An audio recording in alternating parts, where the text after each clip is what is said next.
Welcome to episode 707 of the Entertainment 2.0 podcast, brought to you by thedigitalmediazone.com. I'm Josh Pollard. And I'm Richard Gunther, and this is the show that puts you in control of your favorite movies, music, shows, and games. Hey, Josh, I'm sorry. I've been away. That's fine, man. Like, life has been crazy. And It you were away for a really good reason. In fact, I was. I kind of want to start there because you were at South by Southwest. Yes. And there's always crazy media things that happen at South by Southwest. Yes. That our audience might care about. Like, do you already have that in our entertainment center section, or do you want to chat about any of that now? Don't, because I didn't go to one movie, film, or TV event the entire time I was there. Really? Really. Yeah, and usually there's some premieres that I want to see either on the TV side or on the movie set. There was nothing that really caught my attention. The most interesting media thing there for me was the integrated Apple Music system on the new Rivian R2 that I gotta have. Does the Rivian R2 finally have like buttons and knobs, or is it still 100% touchscreen? There's two knobs on the steering wheel, and that is it. Yikes. And I don't necessarily like that, but I'm impressed by what they've done. This is on the short list for my next lease. They're so beautiful. I love the Rivians. Cool. Yeah. Well, this is not Cars 2.0, no, which would also sadly be a terrible name for a podcast. It's Entertainment 2.0. And we've got a fun show this week. A lot of stuff coming in over the last day or so. We've got some new features inside of Plex. The on Google TV devices, which have pretty much always been the cheapest ways for you to stream Google TV, are now getting more expensive. tvOS over on your Apple TV device has a new version, and with it, it's got a couple of new features. There are also reviews out for the LG Sound Suite speakers. These are like a home theater speaker and multi-room audio type speakers, so we will talk about that. And maybe the thing I was drooling over the most today, prepping for this show, is Razer suddenly out of nowhere announcing a new Razer Blade 16 gaming laptop. So we will get into all of that, I would say, after our listener feedback, but we don't have any for you this week. So if you want to send us some feedback for a future episode, our email address is entertainment20@thedigitalmediazone.com, or there's a million other ways. All of our contact information is at the website, www.thedigitalmediazone.com, or stick around for the end of the show and we'll rattle it all off for you. But with that, let's jump into what is going on in Plex. Those guys have been busy over at Plex.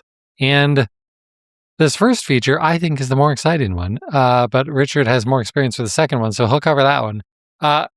First one, you can now use your Plex mobile app to edit your metadata right on your phone. Finally.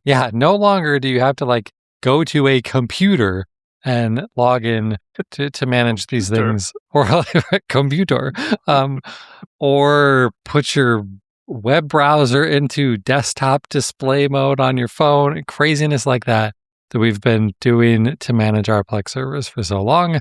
Now, here's our first step at managing more things directly from the mobile app. And this works pretty much exactly how you would expect it to. You can click the three dots on a piece of media or just long press on it and select the manage option, and you'll be presented with a screen that allows you to change artwork, posters, backgrounds, tags, and labels. You can refresh the metadata, analyze things, view all of the file info, and delete episodes or shows or whatever it is that you might be watching if you want to, all right from within the app. And I think that's a great feature on its own. But there's another story to this announcement from Plex that I think is also worth digging into a little bit. Because last year, Plex said, we hear you. You don't like the way that you have to manage your Plex media server. primarily from a computer or something like that. I have no idea why I said it like that. And so last year they said, we're going to give you a new management app. It'll be separate from the Plex app, and it will allow you to manage all the stuff that you want to manage about your Plex server. And with this update, they're using this as the opportunity to also say, yeah, we're just kidding. We don't want you to have multiple apps. That's annoying. Why would you want to edit metadata in one app and then have to launch the regular Plex app just to see your changes? Yeah, why would you want to have to watch movies in one app and launch a different app to listen to music? Oh, sorry. I'm too soon? No, probably not too soon. That's been the case for a while now with Plex. Yeah, that's still a little weird. But yes, I agree to less proliferation of apps, please. Yes. So I imagine we're going to be seeing a lot more features coming into the Plex app itself for managing your server. So looking forward to seeing all of that. And some of the management features, they say, will even come to the TV, or some like to call it the big screen experience too. Like there's no reason you couldn't edit some of this data from your TV. You don't necessarily need a keyboard and stuff for all of that. So that'll be nice to see once that eventually comes around. Yeah, for sure. Well, that's not it on the Plex front. It was a twofer this week. So we also learned about new lists on Plex. So previously, you've had a number of ways that you could manage your content or manage information about things you're interested in Plex. One of the earliest ways was collections, that your own things could be bundled into collections. And then they added playlists where you could have collections of maybe episodes or something, but they are in fact playlists. You play one and the others play after. And then they added wish lists, which you could use to track stuff that you're interested in watching. And this made a lot of sense since they created this whole access to the catalog of all movies in the world. And then you'd be able to say, oh, well, if this ever becomes available, I want to see this. And in fact, it'll let you know where you can see it, which is a nice feature. So they've had all of these features already, and now they're adding more lists. You can now create your own lists of things, like a wish list. Watch list is the word you're meaning. Watch list. Yes. Okay, sorry, watch list. Yeah. Like a watch list, but a little bit different in that you can also share it. So there's some public access to this if you want there to be. Kind of like you can create lists in Apple Music, and I don't know if Spotify has that capability too, but this actually allows you to decide if you want something to be public, if you want it to be just shared with your friends, if you want it to be shared with only people that are logged into Plex. That's a weird option. It is. Or if you want to share it with your friends' friends as well, which is kind of nice. It's kind of nice that you have that granular capability, and you can create any number of lists that you want to track whatever you want. So, maybe you have a, favorite Alf episodes list that you want to create and share with your friends. You could do that.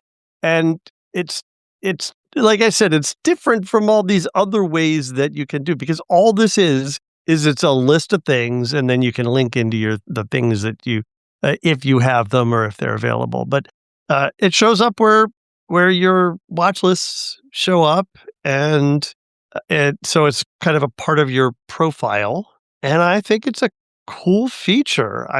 I'm not sure if I'll use it, but I like it in concept. Right. Is this something you think you would use, Josh? I'm not sure, because this really does feel like more of a social feature than anything. Oh, totally. Like I don't necessarily need to make my own list. Like the first thing that I thought of was like I could make a list of what I consider to be the best spy movies, and that only came to mind because I just recently watched the Bourne movies, and so I kind of throw those in that genre. But they gave some fun examples in the Plex post describing this feature, because it's not just a list. A list can have an order. And so you can make a list that says what order you think the Star Wars movies should be watched in. Or you could definitely do that with like the Marvel Cinematic Universe stuff. movies. Yep. If you have 5 or 6 hours of nothing else to do, like figuring out the correct order for what, 58 movies or something that's like that. just for figuring out the order, not for watching anything. Exactly. Right. Right.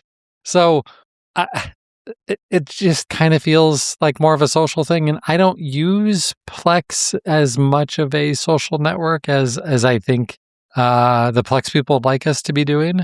But if that appeals to you, and like people who have huge movie libraries and things like that, who consider themselves like film buffs and stuff, I think they're going to nerd out on that type of stuff, right? Like these are the top, I don't know, Robert Zemeckis films in order.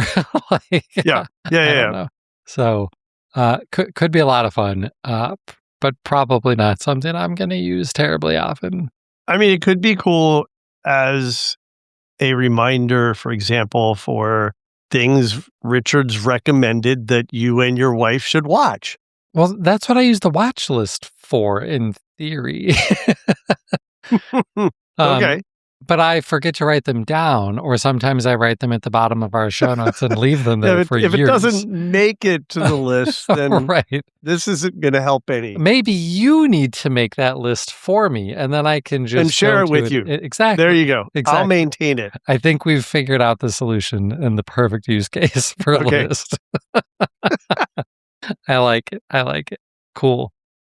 All right. Well, that's some fun news. Let's get into some less fun news. The cheapest options you've had for pretty much ever when it comes to wanting to experience Google TV, I mean, outside of like just buying a TV that has Google TV built into it, is to buy a device from ON. That's spelled ONN. It is a brand from Walmart. Of lots of electronics, but they have a line of Google TV streaming devices, and they're dirt cheap.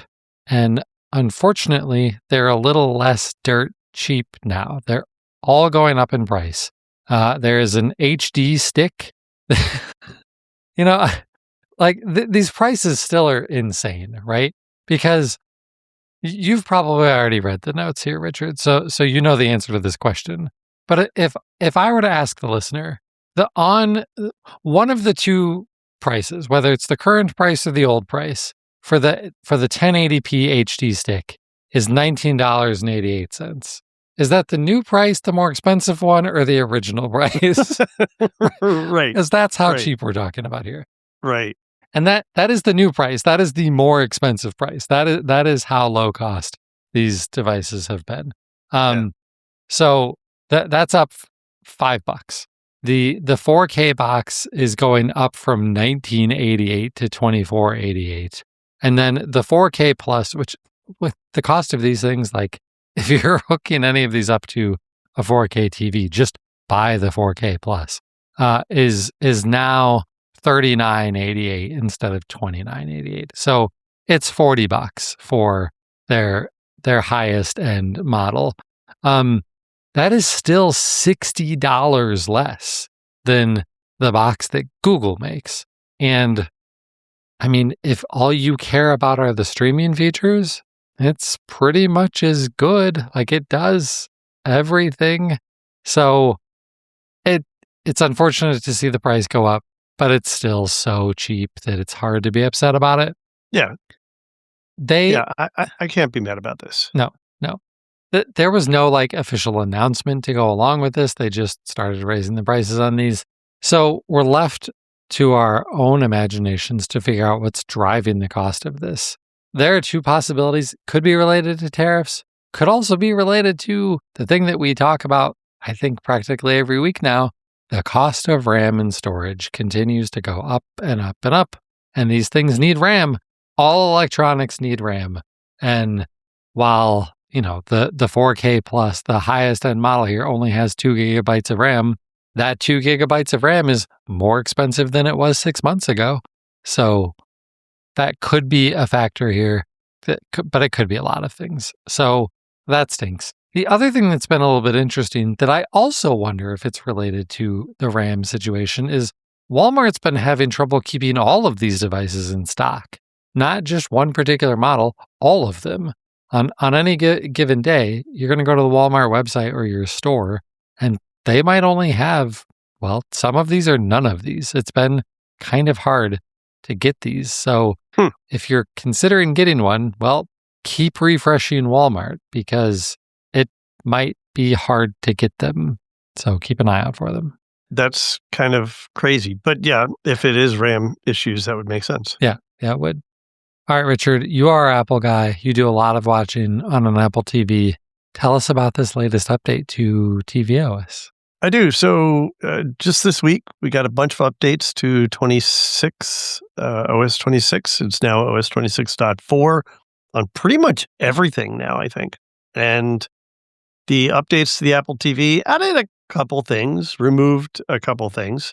On the ad side, they added a new Genius browsing mode. And at first I thought, oh, this sounds dumb. Why do I want this? And basically what it is, if you remember Genius playlists and stuff like that from iTunes, this is similar to that, where it's making recommendations for you based on what you generally watch and what you're interested in.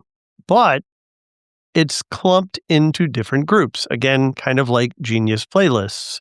And those groups are set by Apple. There's like an editor's choice. There's one about gripping thrillers. There's one about period dramas. There's another one about action-packed sci-fi. I mean, they're different categories. And what you're going to see in there is going to be based on your viewing habits, which is kind of cool. What I really like about this is that it's kind of like a hierarchical web search. So you go in and it shows you, oh, here's some things we think you're going to watch. And then it says, scroll down. Like they have to prompt you to scroll down. This is already a UX fail, but whatever. They tell you to scroll down. And when you do, then it selects one of the movies or shows. And underneath that, now you're going to see a row of other things that you might also like. And I wasn't paying a whole lot of attention. I just kept on scrolling down. And I'm like, wow, it has a whole lot of these. Does this list ever end? Well, what it's doing with each selection on a row. So let's go back up to the top of the list. You have a row of movie icons or show icons. You select one. And the next row is things you might like that are based on that, the thing that you selected. And if you move your cursor to the right to select a different one, now the second row is things you might like based on that, and so on. So that second row is dynamic based on what you selected in the first row. Go down to the second row. Now you have a third row based on what you selected there. Go over and it changes. So you have this whole thing where you can dive really deep into movies like movies like movies like movies or shows or whatever based on your viewing interests. Kind of like if you, I don't know, I get lost doing this every once in a while in, I think it's Hulu, where everything you look at, they're also recommending some other stuff, and I end up clicking on that, and then there's other stuff that I might be interested in, and I end up clicking on that, and so it's kind of like doing that, but putting it all in one place and interacting with it dynamically. I think it's really cool.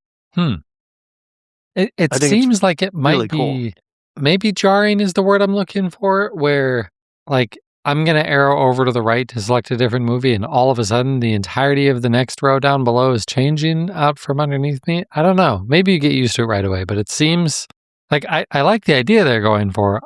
I guess I just need to try and use this in person because it seems... Yeah, I think it'd be interesting for you to try because I think it's really cool. Of course, these recommendations are going to be on what's available through Apple TV and the other apps that are linked into your Apple TV viewing habits, which of course does not include Netflix. Wah, wah. But it should be any of the other apps that allow you to also access them from the Apple TV experience. So that I'm excited about this. I think Edward's gonna like this too. I think this is gonna go over well in this household. Yeah. I mean, at the end of the day, if it helps you find something to watch faster, then it's a It's good good. thing. Yeah. Yeah, totally. Another thing they're doing is they're adding a new audio mode that's going to supposedly help out with some legacy connections to some Dolby audio connections to older devices that may have problems keeping those connections steady. So apparently people are having problems with the handshake issue where they lose audio, and this might be for Sonos or some old receivers and stuff like that. And this new mode is going to create a persistent connection that supposedly this will never happen on. Now, it sounds, based on the description about this, it sounds like the way they're implementing this is they're just opening all channels.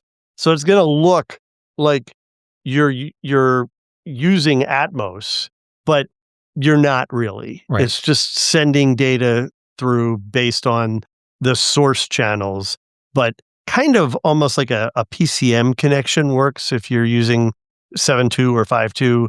It's just going to keep all connections open for audio. I don't know that I'm describing that technically accurately, but that's the gist of it. Yeah. Yeah. I mean, it's almost like maybe this is stretching the analogy, but like the cars that now will turn off the engine at a stoplight, and that's fine. It saves you gas as long as it starts up as again. long as it starts back up again. Exactly. And the problem is that the engine, in this case, the audio connection to your speakers, doesn't always start back up again. And Right. so they're essentially just saying, we're just going to stop turning off the engine. Yeah. Yeah. Yeah. Makes I like sense. that analogy. That was good. Car guy comes up with a car analogy. Shocker. Right. All right. Another thing they're going to, or that they're adding to this update is the ability to customize your captions a little bit easier. This stuff was always available where you could go in, you could customize the look, the format, the color, whether it's transparent or not. You could do that all in the settings. Now it's going to be kind of in your play menu. So you're going to have the ability to get to that stuff a little bit easier. I don't know how I feel about this because I don't know how often you really need to change this stuff. I think this is a set it once and forget it kind of thing. What I worry about is the apps that insist on using their own player instead of the native player in the Apple TV environment. And Peacock is a great example of this. And I believe HBO still does the same thing too. They have their own player. It behaves a little bit differently than the standard player. So options may not be in the same place. When you press the center button in your D-pad on the remote, it may or may not actually pause right away. You may have to press it again because pressing it first time just brought up the pause button. So stuff like that may make this inconsistent from app to app, but this is, I guess, their attempt to make these features a little bit more accessible. And generally, more accessible is a good thing. Absolutely. Absolutely. And then this is not really newsworthy, but if you were for some reason still using the iTunes movies and iTunes TV shows thumbnails in your Apple TV environment, they gone now. So you're just going to have to go back to looking at that stuff in your library in Apple TV or as part of your account. The stuff is still there. Everything you bought, it didn't go away. You just get to it a little bit differently now. Right. And it's frankly been that way for years. I'm surprised those apps, and I'll put air quotes around that, were actually still there. Yeah. Yeah. Just kind of cleaning up some old stuff that hopefully no one was still using. Exactly. Yeah. Okay. Well, let's jump into some audio news. And, we've we've spent a lot of time over the last year ragging on the situation at Sonos, but Sonos, when their app is not causing you endless problems, their devices are really good and they work generally pretty well, especially in a home theater scenario where you can get really good sounding speakers that are wirelessly connected to everything. Well, we're starting to see similar options from other competitors, and we're going to talk about one of those now, and that is from LG. And this is a new product line that they are calling the LG Sound Suite, and it's using a technology that they call Plex Connect.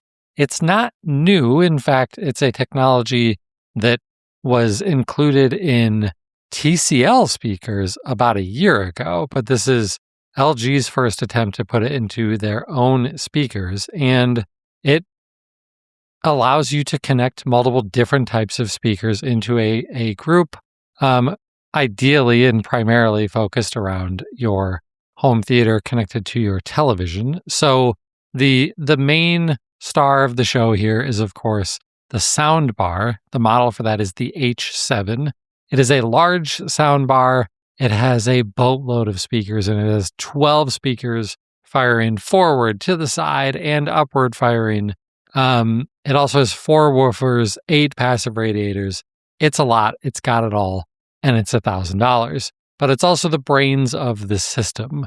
So in addition to that, you've got a few other speaker options. You do have a sub. There's only one subwoofer option. It is an 8-inch subwoofer called the W7. It is $600. And then for your other speakers, which, in a home theater environment would likely just be your rears or surrounds, you've got 2 different sizes of those. There's the M5, which is $250 for one of those, or the M7, which is $400 and is bigger. It's got an extra woofer in it. But both the M5 and the M7 also feature upward firing speakers. So you are, in theory, going to get a somewhat realistic reproduction of sound coming from all around you, including above you, if you're using this system. And then this Plex Connect technology, it also has the ability to automatically calibrate itself. So maybe you're not in a perfectly rectangular room or something like that, or you just, if you're not in a home theater, it can be tricky to place speakers in the ideal location for getting optimized surround sound. But like other competitors, including Sonos, it has the ability to do a self-calibration so that you can just put the speakers where they are convenient to you and then go through the self-calibration process for it to make adjustments to the signal so that it sounds correct, even though it might not be placed in the correct spot. So cool technology. It sounds from the reviews that we're linking to a review at Engadget that it works pretty well, and that overall these speakers sound really good. They also have all of the connectivity that you're looking for. They, of course, have Bluetooth and Wi-Fi. They have AirPlay 2 and Google Cast, Spotify Connect, and Tidal Connect. So all of the ways that you're streaming audio to your speakers, it supports. You can also do various different combinations of how these all work together, but this is where it gets a little tricky. So if you're like, I don't really want the subwoofer, or not subwoofer, the center channel soundbar, because I don't want to spend $1,000 on that. Well, you could just use like the M5s and the M7s, but all of this works through using some of LG's latest processors. And, well, that processor is in the H7 soundbar, and it's in some of the newer, higher-end LG TVs. So if you have a higher-end, like all of the OLEDs and some of the mini LED TVs from LG that came out in 2025 and most of the 2026 models, they have that chip already. So you don't need the sound bar in that situation. But otherwise, you do, because all of that processing to figure out where your speaker should be and stuff has to happen somewhere, and it's got to be on one of these newer chips. So it's either got to happen in the H7 soundbar, or it's got to happen in a newer, higher end LG TV. So that's how you can use all of these in a home theater environment. But it doesn't have to. You could just take a couple of these and put them in your family room in a stereo pair, or maybe even a group of 4 of them and one in each corner or something like that. You can absolutely do that if you want to. Again, the cost of these a little bit pricey, but I think, I probably should have looked it up, Richard. I think these still end up probably costing a little bit less than the Sonos comparable devices. Is that, well, maybe not, because the M5 is that's the smallest speaker that you would use as the surrounds, is 250. I want to say the Sonos speaker that most people are using for surrounds is 220. Is that right? If you're using the Sonos Aero 100s, which I'm using in my family room, I thought those were 250 now. So this seems like it would be competitive with that. Remember, Sonos does nothing but raise prices. So right. Yeah. I mean, from a pricing perspective, I think they're competitive, right? This is about the price of an Arc, about the price of the subwoofer. It's kind of in the middle of the price of the Sonos Sub and the Sub Mini. And then these satellite speakers seem like they're, again, competitive. I'm curious because my TCL TV has Flex Connect built into it. If because these are Flex Connect, I could use this system with my TV. Now, I'm just curious because I've talked about how I already bought Sonos stuff and I'm not going to replace that. I'm not going to go all TJ on y'all and get rid of all my Sonos. If you know, you know. And I just am curious whether this is a compatible standard that allows for cross-brand use. Yeah. I wondered the same thing, because that is the risk that you fall into with a system like this. And at first I thought, well, yeah, like that vendor lock-in kind of stinks with Sonos and stuff. But if you're building a home theater, do you care? Like, you're probably just going to buy all of the speakers at once anyway. And so it would make sense to buy all of them from the same company, most likely. Yeah. I mean, it really depends what you want to do with your speakers, right? How you're using them around your house. Yeah, exactly. All right. Well, that is it for the LG Sound Suite system. So we're going to jump into our one gaming story of the week. Now we're going to literally hear Josh drool. We're going to save you all from that because no one actually wants that. And if you're watching this video on YouTube, you're not going to have to watch me drool either. So don't worry about that. One of the things, if you were listening to our episodes around CES, one of the things that surprised me, especially at CES, was Razer always announces new laptops at CES. Always. And they didn't this year. Although in terms of hardware, they just had like AI computer boxes, like AI processing servers, essentially. And that's not interesting for the gaming community. And I wondered what was up with that. Like, would we even get an update to the Razer Blade 14 and 16? Well, surprise announcement today, we are getting a new update to the Razer Blade 16, at least. That's it. Just the 16. No announcements about the 14, at least as of yet. And some pretty big changes to the Razer Blade 16. So they are switching from using an AMD processor to Intel's new Panther Lake processors. So this is, I keep saying processors, but there isn't an option. There's only one option. And it's the Core Ultra 9 386H CPU. That is a 16-core CPU.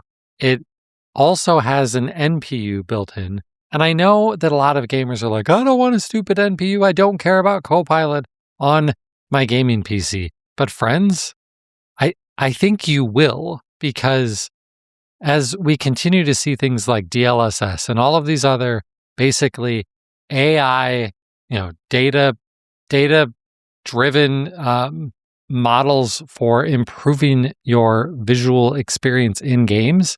If they can offload that work to an NPU, then that leaves your GPU more freedom and power to pump up the rest of the visuals doing the raw graphical processing. So yeah, it helps the GPU. Yeah, exactly. It gives the GPU more room to do things.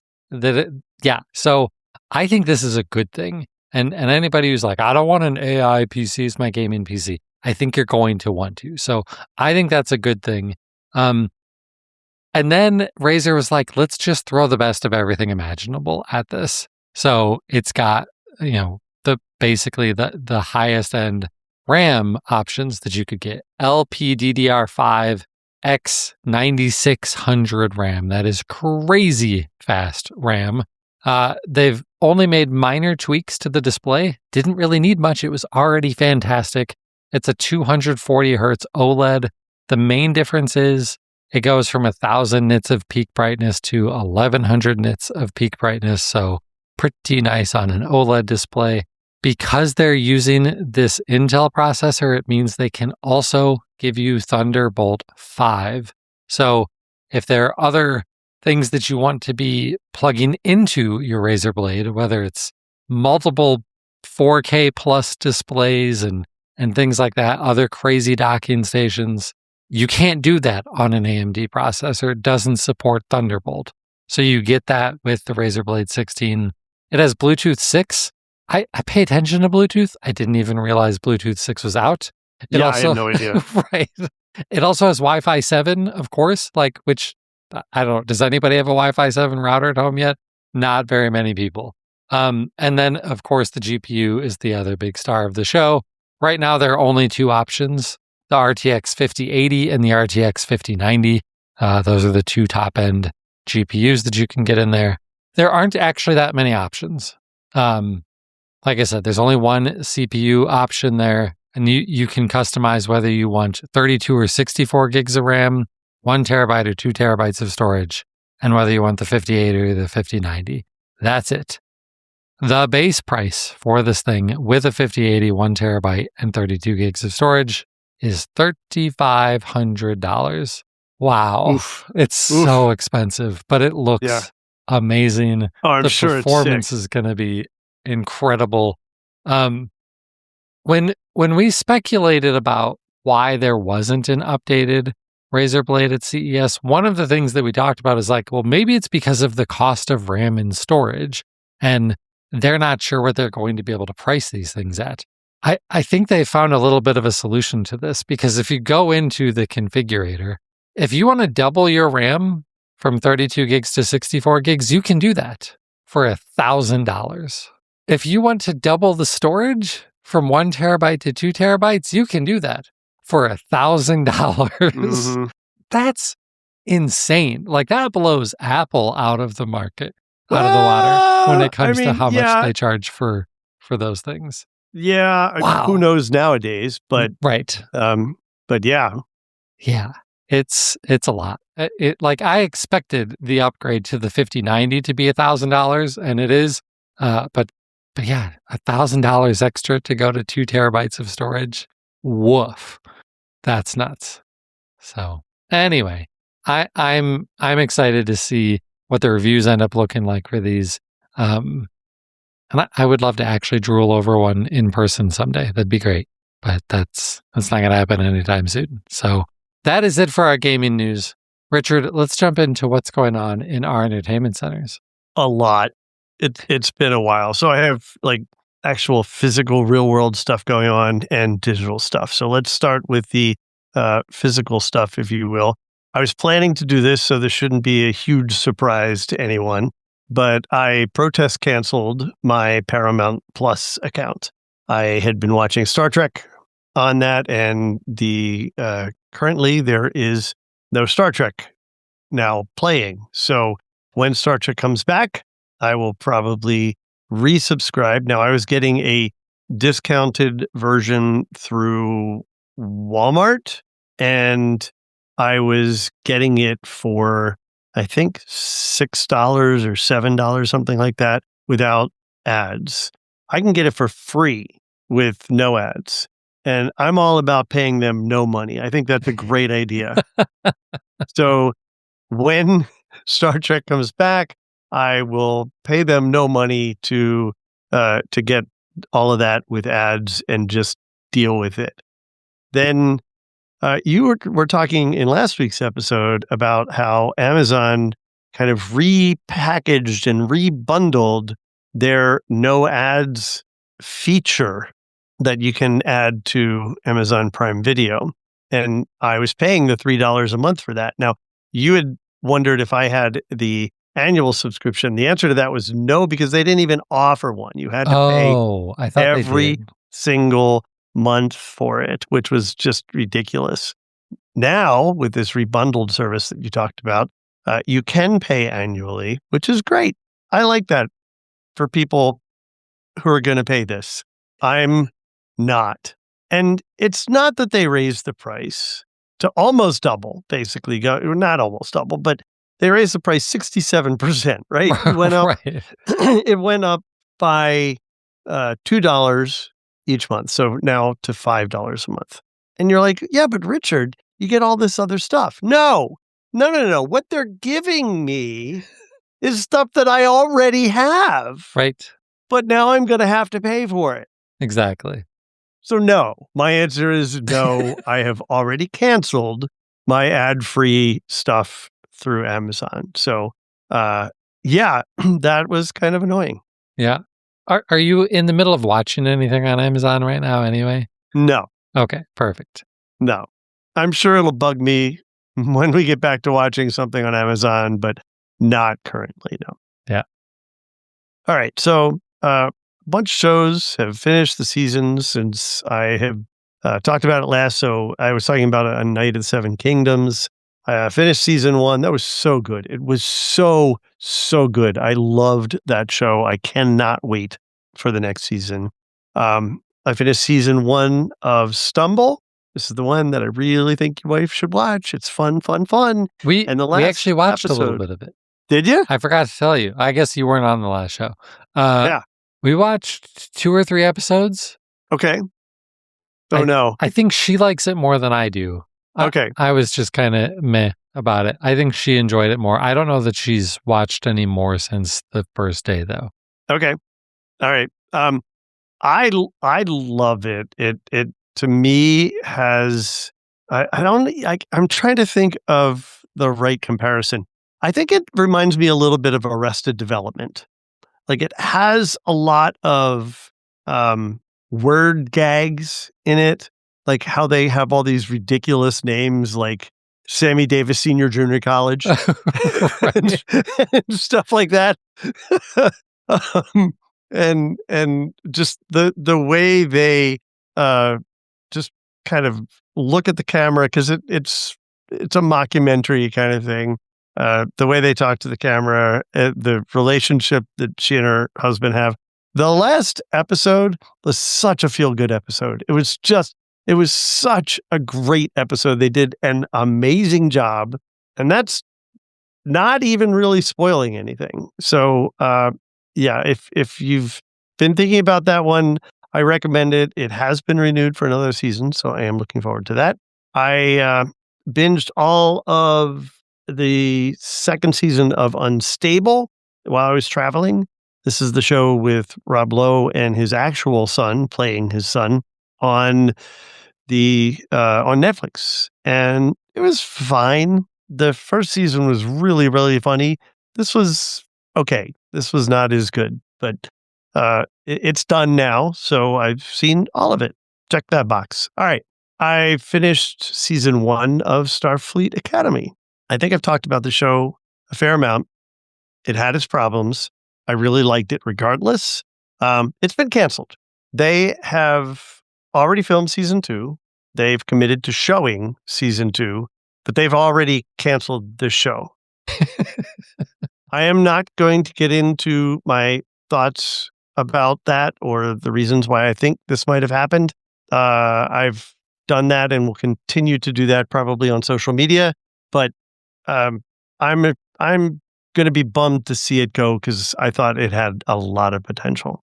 Also, keeping up with Abbott Elementary, keeping up with Ghosts, and then for the Court Killers full experience, they were watching Lost, the first lowest and last episode of that. The last episode, of course, the 2-hour finale. I know this finale was controversial. I don't know if that's the right word. It some people loved it, some people hated it. I loved it. So watching it again, I thought it was great. And apparently there's like a director's cut of the finale that is longer than the combined last 2 episodes. What? And yeah, I don't understand. I guess they added stuff in that they had taken out to air it on TV. And so I watched that on Hulu, which was kind of cool. And then I did something unbelievable for me. I was shocked by this. You shouldn't have been. I went to see Project Hail Mary on opening day at a D-Box enabled theater. D-Box is one of 2 technologies that theaters are employing now with films to give you a physical experience to somewhat align with what you're seeing on the screen. So basically, it's motion chairs. This is not the one that also somehow involves water, and I can't even imagine what that would be like. This is just motion and vibration, and it was really cool. They did such a good job with the motion in particular, where you're seeing something rotate and just the ever so subtle movement on your chair as something's rotating. And whoa, does that mess with your head? Because the room's not moving, but what you're seeing is, and you're moving. But it was cool. It was very cool. I'm so happy. Josh, I know that you went to see this weekend as well. Please tell me you're happy. Were you okay with it? I have 3 words. Amaze, amaze, amaze. Yay! It was so good. They did such a fantastic job. Yep. Converting this from a book that is pretty much entirely one person, just like The Martian. It's basically almost entirely like just one person's perspective, and still made this a fantastic movie. Like it was just so well, one of the best adaptations from book to movie that I've ever seen. Yep. On top of it being such a great story. Yeah, and we were both worried about them ruining it. Yes, I was very worried. Right? Like that first trailer, I was like, oh no, they ruined one of my favorite books. No, it was really, really good. Yeah, they did such a good job. It is the same screenwriter that did The Martian, and I'm sure that had a lot to do with it. He understands Weir's work. I am concerned that now because these did so well already. This is done very well on the opening weekend. Because these have done so well, I'm concerned they're going to try and make Artemis into a movie, and that's going to be terrible. So I don't want them to do that. Yeah, not a great book. But yeah, this was great, and the directors on this are the guys behind like Through the Spider-Verse, and and they did the Jump Street 21 and 22 movies, which is an odd kind of twist. But I mean, they knew what they were doing. They just like The Martian, this movie has a lot of heart and it has a lot of humor, and it was presented in a way that worked so well. Yeah. And frankly, it's a buddy cop movie, right? Right. I mean, so yeah, they did such a good job. I'm so excited. All right, I've been watching a lot. Oh, by the way, I plan to go see it in IMAX within the next week or so. I need to see this in the theaters again. I have been watching a lot of YouTube about Star Trek, about Project Hail Mary, and about the Rivian R2. Weird.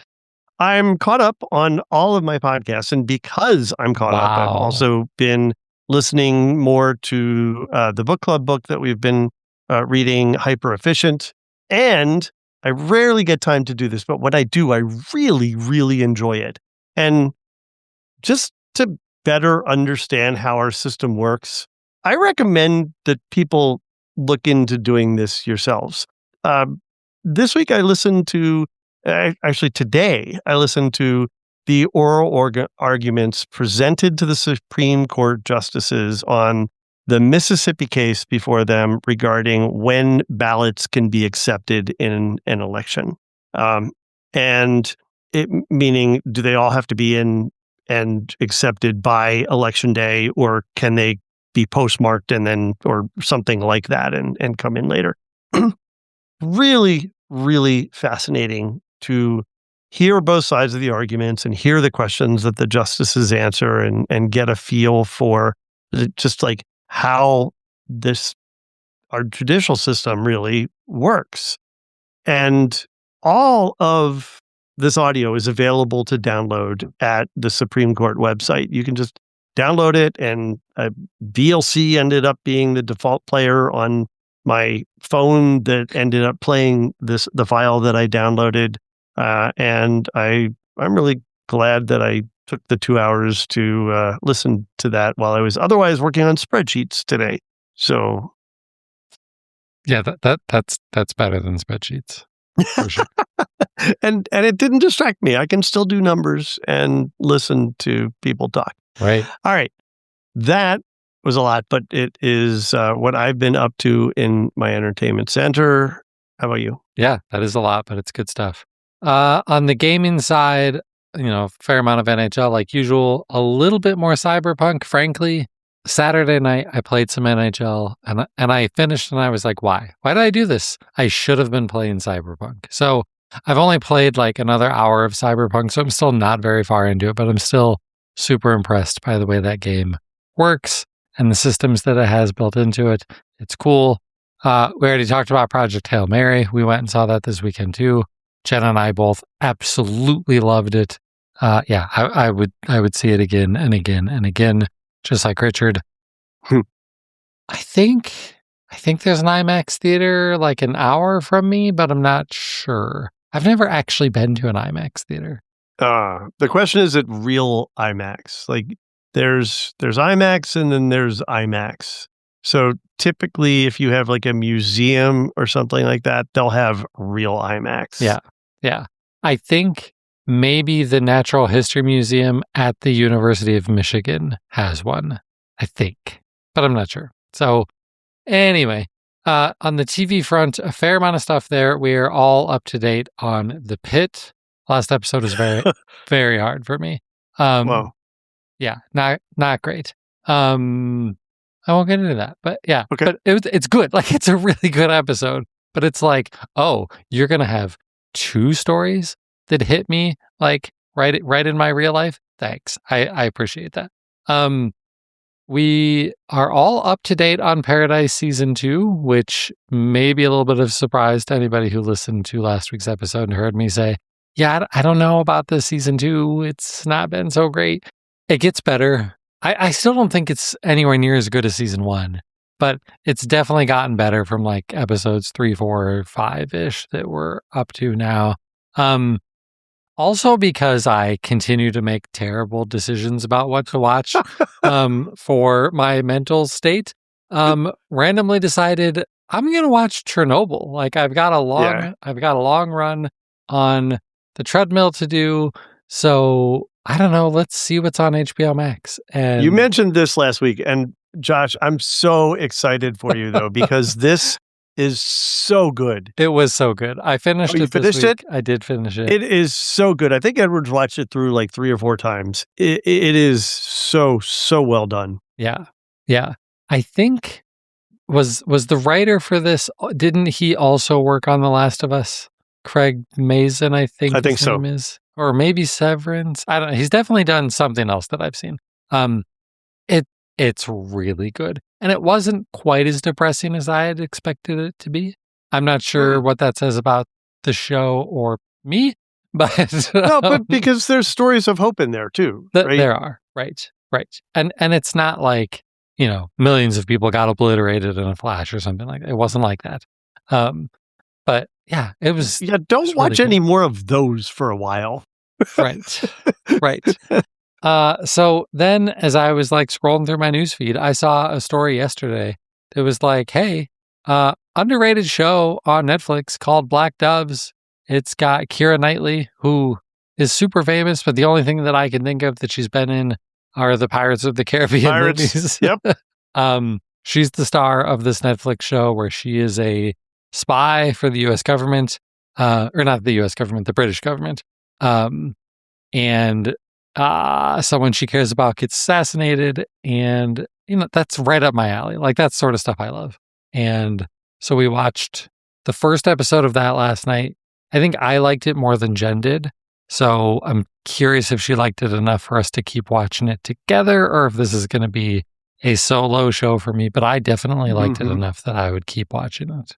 I need to add this to my list. Hey, Josh, could you put this on the list of things I need to watch? If only there was like a digital assistant that could do that would integrate with Plex for us, like as a service. There you go. I would like that. Yeah, so Black Doves, it's good. At least the first episode is. And then books, I mentioned this last week also. Theo of Golden by Alan Levi. I'm still not done. I've got to finish it though. My book club meeting is next Friday, so I've got to get through this. I am still loving it. I'm waiting for there to be a moment where like things just fall apart, because it's been really heartwarming and there hasn't been a moment like that yet. So maybe that's good. Like, this is my opposite to Chernobyl, right? So it's been really good. And by next week, hopefully I will have this book finished and can give you my complete thoughts on it. But so far, really, really enjoying this one. Okay, well, that's what's going on in our entertainment centers, and that's going to do it for this week. So if you'd like to get a hold of us, we're everywhere. All of our contact information is in the show notes with links to everything else that we talked about tonight over at our website, www.thedigitalmediazone.com. I'm on Twitter at Josh Pollard. Richard is not, because he's smarter than me. Richard is on Mastodon and Blue Sky. He's Richard Gunther on Mastodon, richardgunther.com on Blue Sky.